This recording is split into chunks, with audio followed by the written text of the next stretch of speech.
Today now, our speaker to conclude the Brown Bag Lunch series for the summer is Tom Spitalere, and he is a historian and a member of the Friends group here at Lawrence Heritage. Many of you know him, and he graciously offered to be one of my speakers this summer. And his topic today is the rise of socialism in the Merrimack Valley.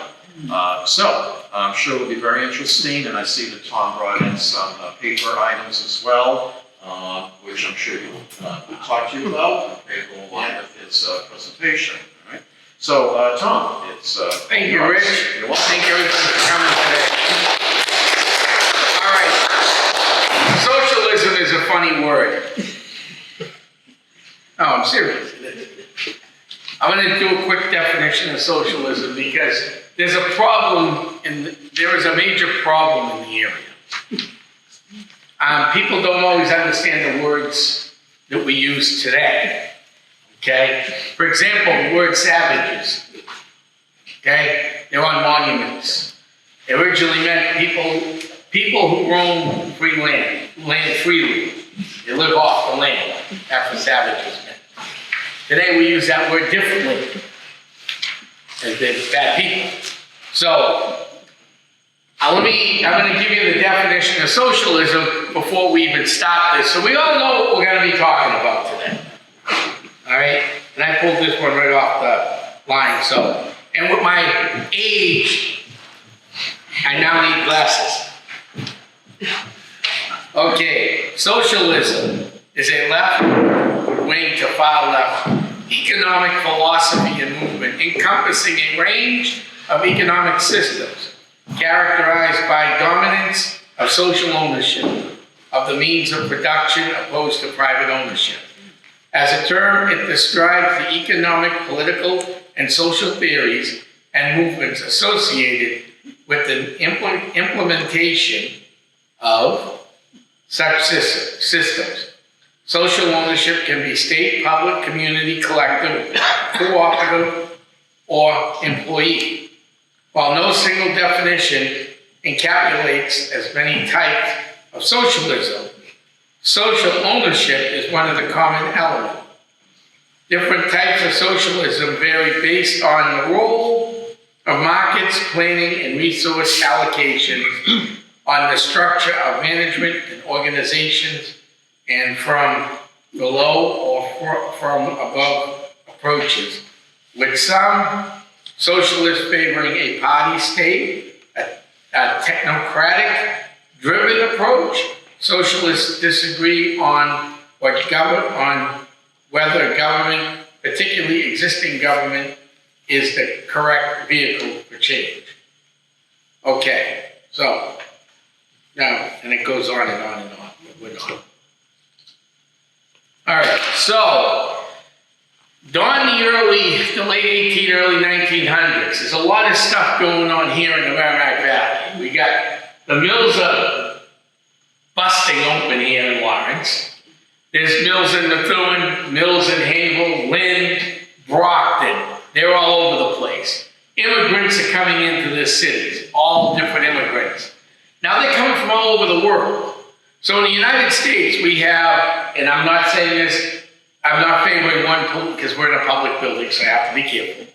We have Democrats, we have Republicans, we had the Whig Party at one time, we've had different political parties, but right now it's really only two, as we all know when you go to the ballot. And maybe a third with an independent once in a while, or someone from the Greenpeace Party or a local election, and that's it. But these immigrants were coming where my kinfolk came from, and some of your kinfolk. Italy, Ireland, England. You ever look at their government? They have, I can't even keep track of how many parties they have. I mean, they have democracy, they have Republican, what we would consider Republican Democrat, they have social democratic, they have socialist, they have labor this, there's many different parties. So all these people are coming into these cities, going to work. And they're realizing something. They're working, they're making money, but they're working 18-hour, 20-hour days, 7 days a week, 6 days. When you're home $100 something a week, and I don't mean $100 either. I mean a $1 a week. They got to pay the mill owners for housing. The mill owners run the markets. The mill owners run everything. So they're paying back to the mill owners. It's quite the system. So things started heating up. First in the 1860s. Okay? We had the great New England shoe strike. Now, New England was known for its shoes. I know Lawrence didn't really get into the shoe industry, but the sister city of Methuen right next door did have a little small shoes. And Salem, New Hampshire had a very small cottage shoe industry. And of course, Haverhill was the second largest. And then you had Lynn, Brockton, and all the rest. So by the mid to late 1800s, socialism, a social democracy, was the story not just in Haverhill, but in Lawrence, Lynn, all the big cities. Because what was going on in the mills? The work. You lived and rang by the bell. They locked the door on you, you didn't get paid. Your bell went off, you didn't get paid. Hence, that's why there's these clocks all over the city. You have the annual clock. North Lawrence. Who knows North Lawrence well? Anybody? Right near Manchester Street. There used to be a drugstore. There's a Chinese food place, a little mall in there with a laundromat. Not too far from the 24-hour tire place. The road goes this way. It forks near the roast beef place. Right. There's a corner building right there that had a clock face on it. The clock's gone, but you can still see there's a clock face. Because the people need to know when they were going to work. Once that bell rang, you weren't getting paid for the day. So it incorporated, provided broad support, political ambitions of city leaders and class inept political leaders. So basically, you had political leaders that were bending to the workers, to the mill owners. And it happened over and over and over again, even leading up to the Bread and Roses strike, obviously, in 1912. The labor movement was growing fast in Haverhill, Lawrence, all this time. The Workmen's Party would appear on the ballot. The Small Labor Party disappeared around 1892 when a large group of citizens committed support to the People's Party. So you see all these political parties growing, but they all have the same purpose. Work, labor, fair work. So one of the most prominent members of that time, and I forgot my pointer, so I'm sorry, was James Carey. He came into Haverhill because the workers had left the mills, and James Carey was a socialist. We'll talk to him a little later. Was prominent in the trade unions and presided over the caucus. In 1895, the Populist Party, drove by James Carey, who led the party, was reported to be strong socialist. Around 1895, the Socialist Labor Party was born. So they kept changing the name. From Socialist Labor, later the SDP, which is the Socialist Democratic Party. So we kept changing names. Happens all the time. And it became the Populist Party. With the merger of the SLP, he gained local labor leaders. Besides strike talk, he also asked the people to strike on the ballot box and elect leaders that would fight for the workers.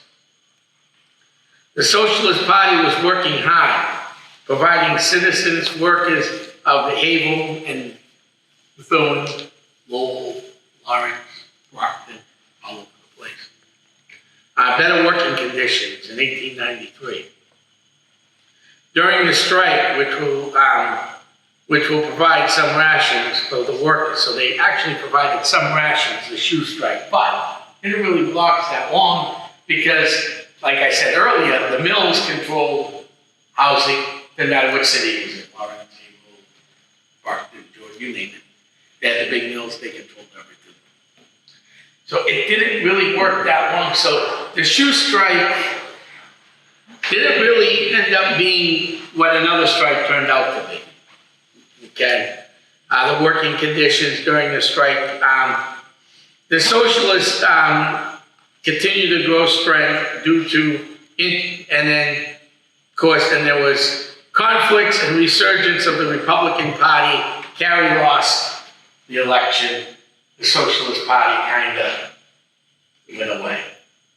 But that's not the whole story. That's just the outline of that. Socialism, this book came, just so everybody knows, this is probably going to fall, which is fine. I knew it would. This book went out of print. I was lucky to find this book. Great book, if you can find it, if you want to write it down. Socialism and the Workers in Massachusetts, 1886 to 1912. Great book. Talks a lot about the Hagel strike. Talks a little bit about some of the other stuff that was going on. We're going to get into another thing that happened, but just want to read this off. This came out of this book here. That's how I found this. I found this first in the Hagel Public Library, and then I said, oh, let me see if I can order the book. There was one online. Lucky guy. I got it. So after about a month of traveling the world through Amazon, I finally got to it. It only went from Ohio, New York, California, and I'm here in Massachusetts. I look at my phone right next door. It took the long route, but it got there. And this is pretty interesting here. Socialism in Hegel was no fragile imported philosophy understood by few educated initiatives. But the natural result of local conditions, socialism benefited from the agitation, gotta get the glasses better on. Agitation and experienced leadership of previous reform efforts. Corporations and local labor unions provided a broad support that other radical groups could talk about but seldom achieve. A few key employers, furthermore, though disregarded the public welfare and the inattention of popular opinion, unwittingly eased the task of socialist propagandists. The ambition of some city politicians and inept of others created a political opportunity that socialists skillfully exploited. The triumphs that attracted the attention of the nation resulted in a decade of local history, not caused by historical forces. The Hegel labor movement and the socialist movement of Massachusetts and the area experimented with politics well before the successful collaboration with socialists at a labor drew a sharp distinction between industrial and political activity. A working man's party had occasionally appeared on the ballot and then disappeared. A small labor party disappeared in 1892 when the populists took over.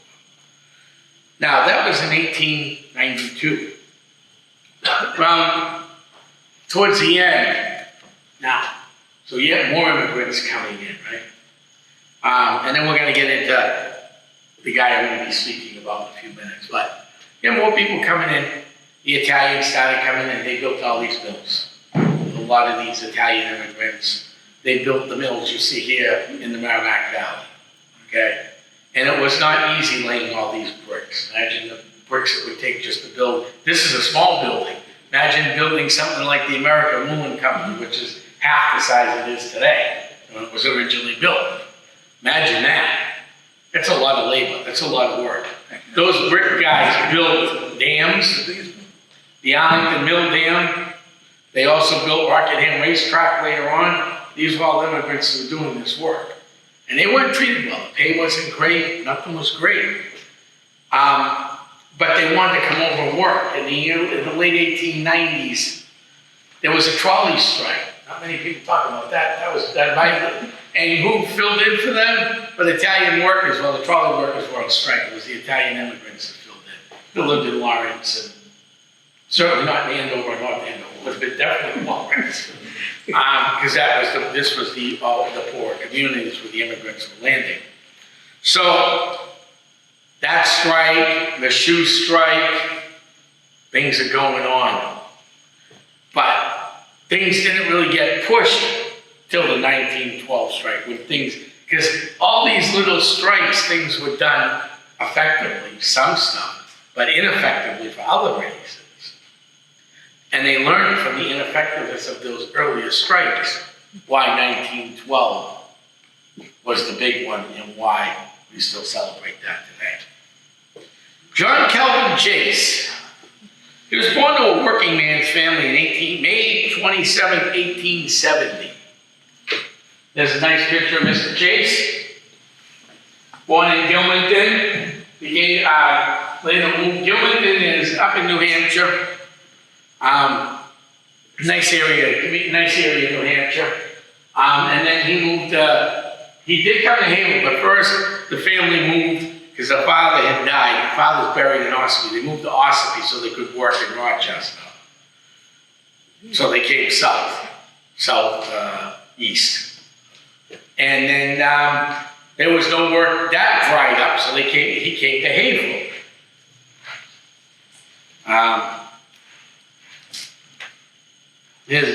His mother died out in Chicago. The father's buried in Ossipee. This guy did a lot of traveling. At the age of 1, the family moved to Ossipee, where the father, Levy Chase, died. I've seen Levy Chase's grave. It's in the center of Ossipee's graveyard. His mother later moved the family around to work in woolen mills down in Rochester, and that's why. And then later he came to Haverhill, where he worked in the mills and also opened up a tobacco store. What a great place to meet workers, because everybody needed their tobacco, especially with the stress of work.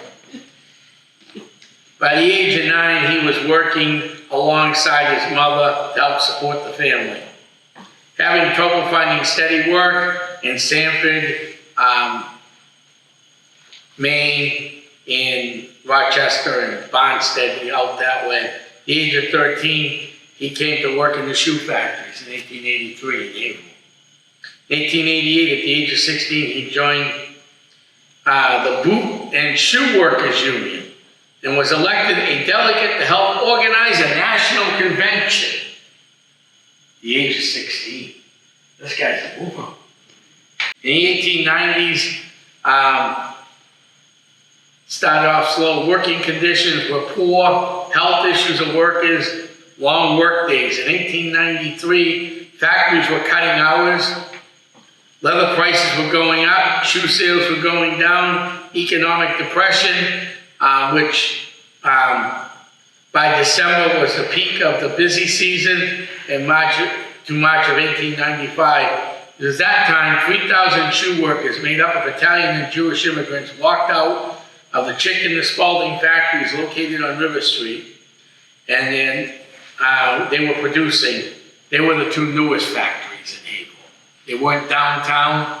They were close. If you remember Dairy Queen, anybody here? On River Street, that side of Haverhill. They're right there, actually. One of them's still standing. The Spalding standing, and the chick became Dairy Queen. Now it's a car dealership. So the strike ended in 1895, and everybody went back to work. Chase was working in shoe factories. The union led him to unemployment in the shoe industry. He opened and established a grocery store, tobacco store in downtown, and started talking.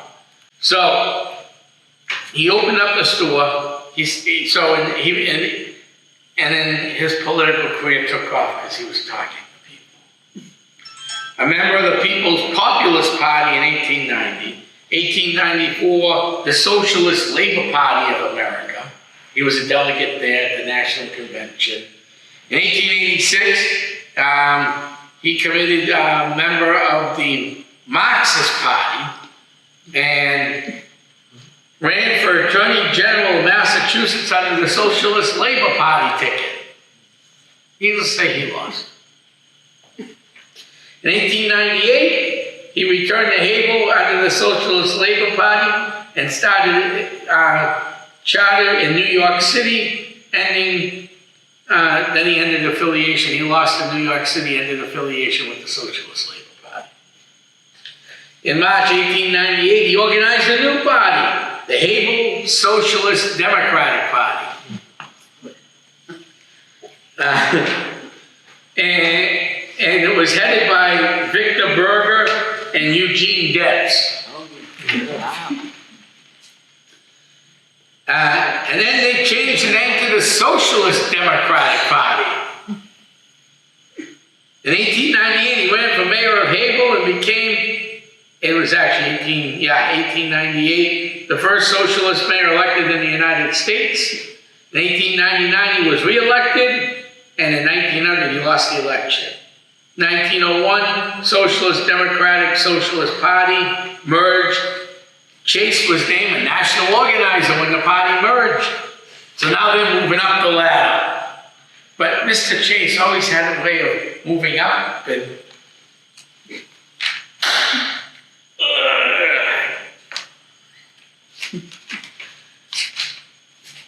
so they merged the Socialist Democratic Party. Chase became opened a cigar shop again on Lowell Street in Havel,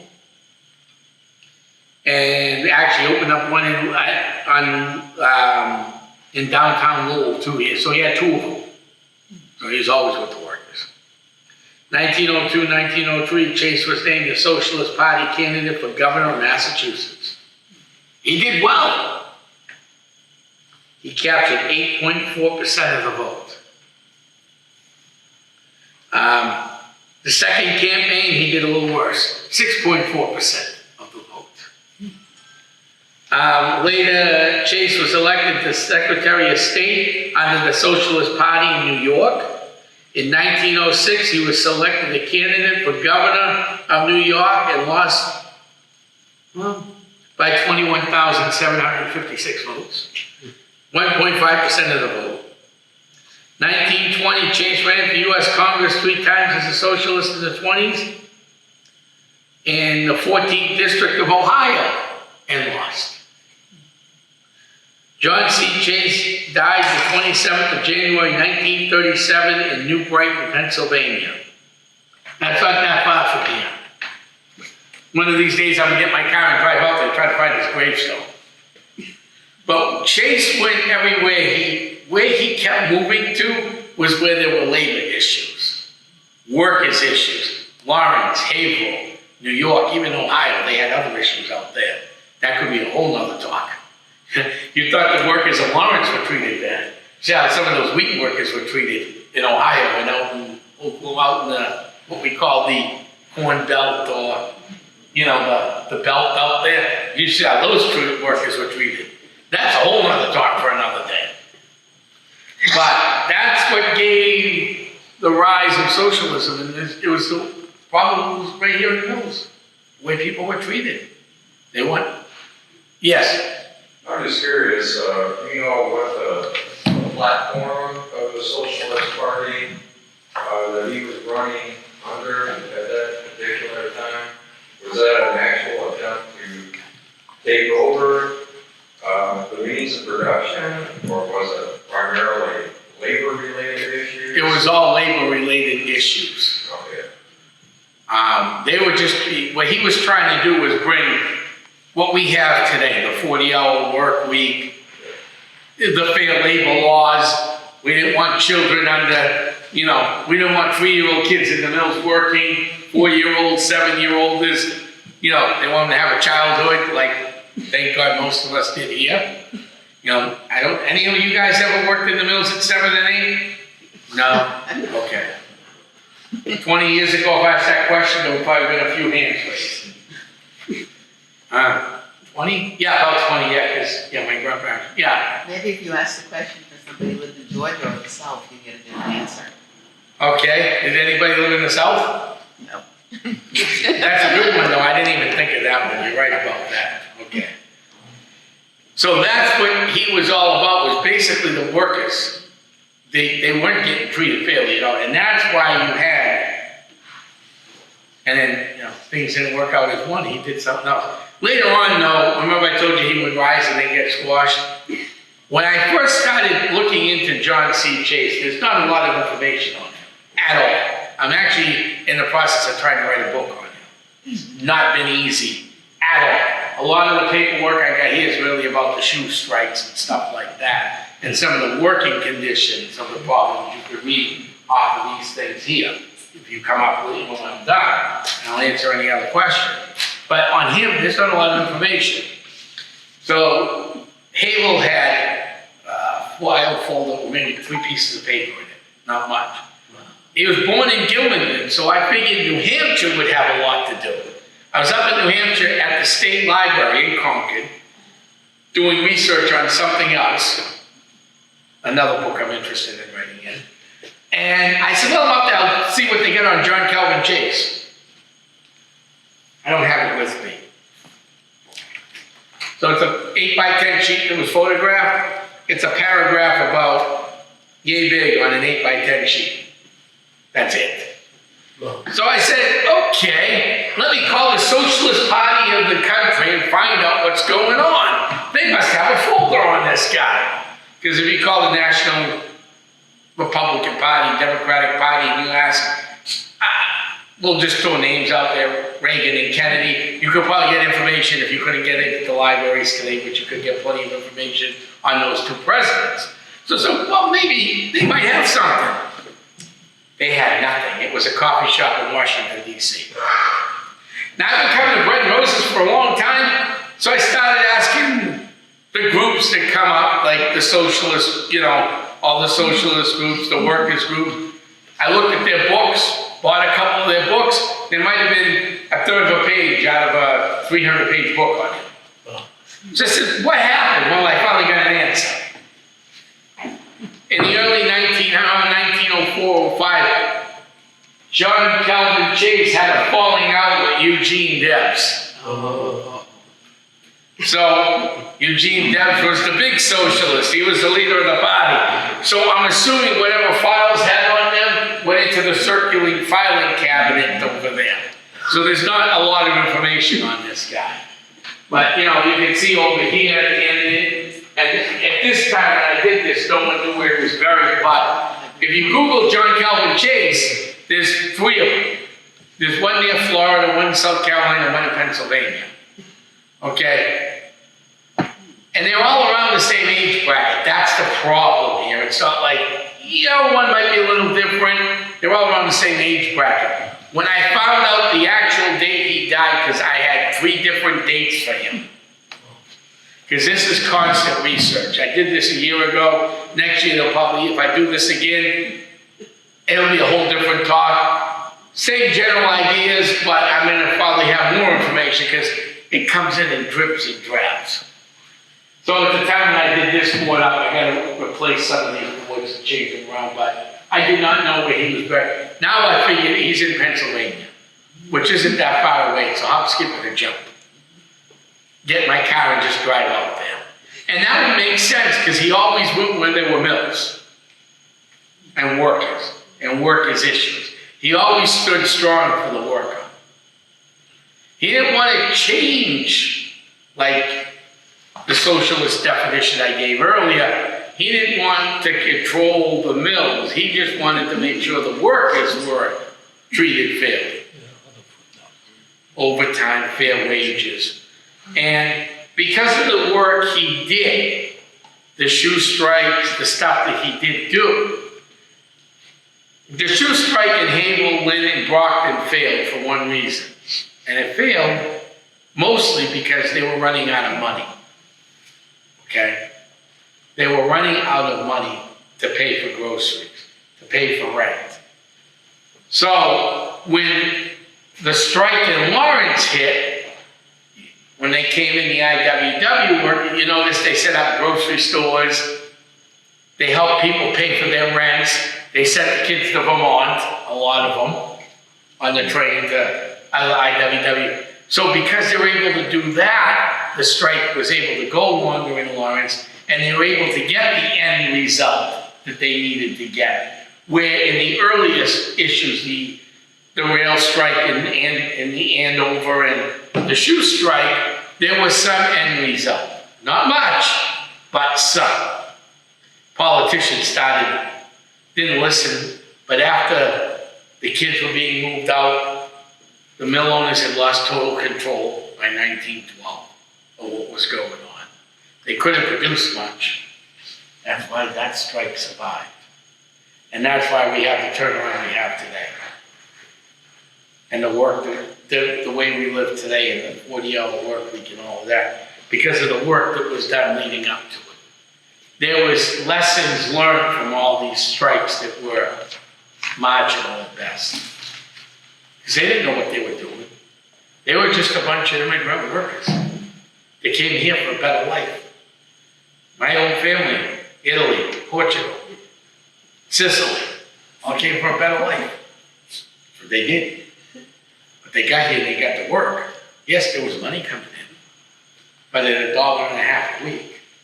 With rent being this, food being this, the food stores were controlled by the mill owners, and it didn't matter what city. It did not matter what city. The buildings were owned by the mill owners, didn't matter what city. So there'd be nothing left of their check by the end of the week. So they're working check to check just to survive. It was just enough to survive. So the shoe strike helped a little bit. The rail strike helped a little bit more.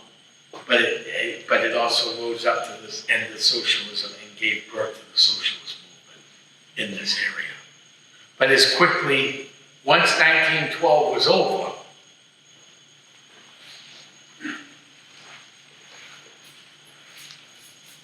the socialism in this area went from here, it crashed. It didn't even speech crash, it dropped. Then the Republican Party kind of took over and moved the old views of it and moved in, and that pretty much wiped out what was left of the Socialist Party. Any questions? I think even during this present time, we're having some issues with possible socialist ways. There appears that 3 people are trying to restrict bus service so that more people will deal with Lawrence businesses. For example, these people are trying to cut off bus service to Boston. I don't think they have a right to do I that. don't know much about that, Lindsay, so I'm not going to I comment read, on I that. read something about the Tribune. Yeah, I They didn't missed say that. much about it. Right, I missed that, so I'm not really sure. Sorry, yeah. Did the socialists have much to do with the international workers of the world? In other words, did they join forces during the 1912 strike or at any point? I imagine they all worked together at one time, because they all had the same goals, and that was workers. You know, people look at this, some people look at history differently than others do. I look at history for what's written as written history. People want to change written history. So, in my opinion, they were all working together, from what I've read, for the betterment of the workers. Not to take control like socialism you saw in Europe under certain regimes, or what some people call Peronist that was socialist in Argentina. They didn't want to control everything. They just wanted workers to go to work, make a fair wage, come home at the end of the day and raise your family, and move up in social classes. So they can move out of this, out of the core of the city and maybe move, like here in Lawrence, move up to Tower Hill or Prospect Hill, instead of living right around the mills in the poorer community. Like Lawrence was a planned city. Havel was a little different because the original downtown is not the downtown you see today. The original colonial downtown was Mill Street, which is closer to the Havel Historical Society and the Pentucket Burial Ground and Woodland Cemetery. That was the original downtown.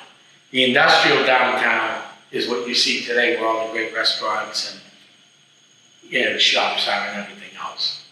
So that was a little different. The workers lived on the hill, Mount Washington area, up in that area, where the mill owners and managers lived in the old downtown off of Mill Street. And those big, huge, Victorian homes that you see if you drive through the city. Same rule, yes. You briefly mentioned about a trolley strike. What was that all about? late 1890s, the workers on the trolley, the mechanics and stuff, weren't getting paid well, people were getting hurt, so they decided to strike. There's not a lot written. I accidentally found this, Rich and I found this. This wasn't something that, there's a book written on that either. I'm gonna probably kind of weigh it in when I do the Chase book. I'll do a chapter on that. And I'm still trying to find more information on that. We're doing a walking tour, me, Joe Bella, and Rich, of the old Italian neighborhood right over here. And I meant the old Italian neighborhood. I think we started when the Italians moved in the 1880s, 70s, and went to the 1960s. Every home on Common Street, Orchard Street, Newbury Street, and we followed every year of that, who was living in the houses. It was quite a research project. But in doing so, at the library, I found this little paragraph in, I believe, and don't quote me on it, I think it was Dorgan's book on Lawrence. It was a very little paragraph about it. And almost, if I didn't accidentally turn the wrong page, I would never have seen it. I just happened to, was flipping through looking for something and went, what is this? I contacted out in Andover, but they don't have a lot of information on it. It was a real quick 2-3 month strike. The Italian immigrants worked instead. They were the, what they would call today scabs. I don't like using that word, but they were the scabs with that. And the exact year, I'm sorry, the exact year, I know Tom said the 1890s, the exact year for that railway strike in Lawrence, when the Italian immigrants came in to take the jobs temporarily, it was 1891. Thanks, Rich. Yeah, sure. So that's, but there's not a whole lot on that at all. But yes. So you took some of these unionists, like John C. Chase, are non-revolutionary socialists, right? Like the IWW, they're like conservative trade unionists. Yeah, pretty much, yes. Do you think that has anything to do with like the defeats of their electoral campaigns or their marginal strikes, which didn't change? No, I just think what happened is, it's like today. In some areas, you have strong election turnouts. In other areas, you don't. If you're working 60, 70, 80 hours a week, and the polls are open, because you have to keep them open from 8 time to an 8 time, but today, you're allowed to go vote. You can take your lunch break and go vote. You only had a short lunch break, and if you lived too far from the mill and your voting precinct was on the other side of the city, by the time you got out, you might not have been able to vote. That's why I think these numbers are low. Like Chase's numbers were 1.5% of the, 6.4%. Those were the lucky ones that lived close by. On their way home, they were able to get in there and go vote. So that's what I think really happened there. Yeah, I have a comment about trolleys. I think at one time Lawrence had a large number of trolleys. They did. There's still some old tracks in the city. They had the whole area had trolleys. Where I lived in Bethune was a trolley stop. Actually, the end of my street was a trolley stop. You could actually still see it because they never really filled the grass in that area. Ever since I was a kid. And the trolleys left Bethune many, many moons ago, and you can still see how it's a trolley stop. Corner of Curry and House Street. The big Red Sox stone there now. Any other questions? Yes, sir. Yeah, I was curious, how the socialist label got attached to the labor movement. Since it wasn't like a pure socialist endeavor. Mm-hmm. It was, as you were saying, improving basic workers. Right. There's a little bit of redistribution of wealth in there. But was it an attempt to like create a negative connotation to the labor movement? No, what they were trying to do was start their own, they tried to start their own political base. So when you look at, just like I read the definition of socialism at the beginning. What he considered socialism back then isn't the same connotation as we use socialism today. it's just like I said earlier, I don't think you were in the room at the time, that's why. If you look up the word savages right now, you know, heathens, people that kill. If you look up savages in the 1600s or early 1700s dictionary, or early verbiage of it, it's people who lived off the land. That's the definition. So the problem today is we're taking words that we're so used to using today's definitions and trying to explain a story 100 years ago or 200 plus years ago. Because the same thing with the word socialism, I'm dealing with that word savages in Hegel right now. With the hand of Augusta. So it's all on definition. You cannot take the way you think today and go, oh, this is the way I think today. How come they didn't think about it in the 1890s about work? Or how people lived 200 years ago in colonial times. Any other questions? Yes. Were the communists active in around that time? That's a great question. If you walk into cemeteries all over New England, you don't have to go that far. You go to Haverhill. I know you're familiar with Haverhill. Well, you go to Lawrence too. You're going to actually see some interesting symbols on gravestones. There are, that I can remember right now, there's at least 8 gravestones in Haverhill. They have the communist symbol on them. And we're not talking last names that you don't know if you're not from the area. They're still family active in government today. They were descendants of these people. But they got the iron, the hammer, and the anvil on their stone. So yes, there was a small communist movement, but I didn't see anything involving, that's why I didn't really talk about it. That might be a great talk to bring the communist movement in the Merrimack Valley. That might be a real interesting talk, okay? Next summer. Next summer, yeah, that's a great one. Was there a movement? Yeah, but I don't think it was nearly as big as this. But the thing with the socialists was they weren't here a long time. They're still socialists today. Don't get me wrong, I hear people talking all the time, they're socialists, they're this, that. But for the time frame we're discussing, they were there, they came in, they did what they had to do, and they moved on. Chase, born, worked his way up the ladder, came in to try to make better wages, better life for people, and he moved all over the place. New York, Pennsylvania, he was down south, out in the Midwest. He was all over the place. He traveled. So, did the communists help out? I don't really know. I haven't seen anything. I know the Communist Party does show up to bread and roses. They usually have a table there. Or what they call themselves communists. I look at their literature too. I look at everybody's. I read everything. Sometimes I buy some of the stuff if it goes into some of the historical stuff that I need. Yes? The communists came later, basically. Yeah, they would. After the First Yeah. World War. And it had something to do with the Red Scare. And then later on, the attempt of the communists to join unions and take part in strikes.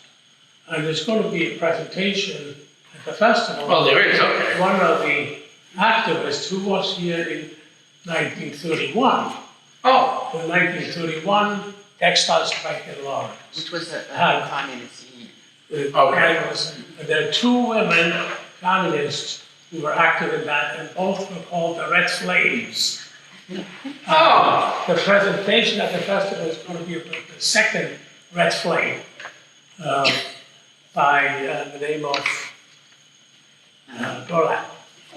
Anyway, that was very interesting because that was really the peak of the communist attempt to take inroads into labor, and that did not succeed basically because of the New Deal.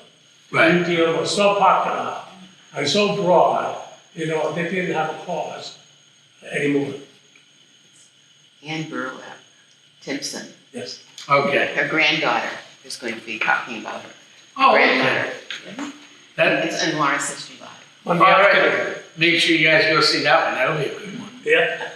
That's what we evaluate. Yeah, I Labor wanna Day. do it, but it is interesting. It's called Lawrence History Live. All right, any other questions? You can answer questions on the Bread and Roses history. Yes, You said that socialism dropped approximately 1912 and Republicans moved up. Why? Because they moved somewhere else? you know, the old party, now, and I'm gonna refer this to both parties because we're in a public building. The parties we have today are not the parties of my grandfather, your grandparents, or your parents. It's a different party. The definitions are different, the beliefs are different, and everything is a lot different. At that time, the Republican Party took up the workers' issues. And it didn't have the socialist tag to it. Because you remember in Europe, socialism was running rampant. And it didn't have a good name. It did not have a good name at all. It still doesn't have a good name. Even though there is the Socialist Party in England and France, and they all still have their parties. But I mean, think of what socialism brought if you look at the history of it. I mean, we look at it in this micro burst here, it brought labor. It tried to bring fair labor movement. But when you look at it in the broader picture, what did it really bring? It brought, Bernie Sanders. okay. It brought, you know, people like the Peronist, Juan Dominguez Perón of Argentina, who actually, some of his people, after the first regime, escaped to Lawrence. I could probably do a talk on that next. I really did some more digging. You had the guy in France, Socialists, yeah, he was in the same time as Perón. De Gaulle. De Gaulle, Charles de Gaulle. I think kind of like all the national. Oh, he was a nationalist? Okay. So, I mean, that's, you know, and then the Republican Party gave people more. It was a newer party. It was growing. You had a very strong Republican group out of this area. In fact, known as the father of the Republican Party. You know who that is? There was a small guy from Haverhill. Shot guy from here. Yeah, his name was John Greenleaf Whittier. Oh, Yeah. So it had a good reputation. It really did. So, Oh, yeah. and it was a new party, and people were going to give it a chance. And where the socialists already had not a great rap, and that's what happened. And then when the workers' laws started changing after 1912, there was no need for, at least in this area, no wasn't going to grab hands again. So that's why he kept moving. New York, Pennsylvania. He went to these troublous towns and cities. Pennsylvania was coal, if I remember correctly. Steel. That's right, steel is Pittsburgh, steel. coal and steel. Yeah. So when you have that, you had problems in the steel factories, the same problems you had here in Lawrence, Lake, Haverhill, and Walton. Just a different product was being made, steel. Any other questions? Thanks for adding that in on the communist thing. I'm going to enjoy that.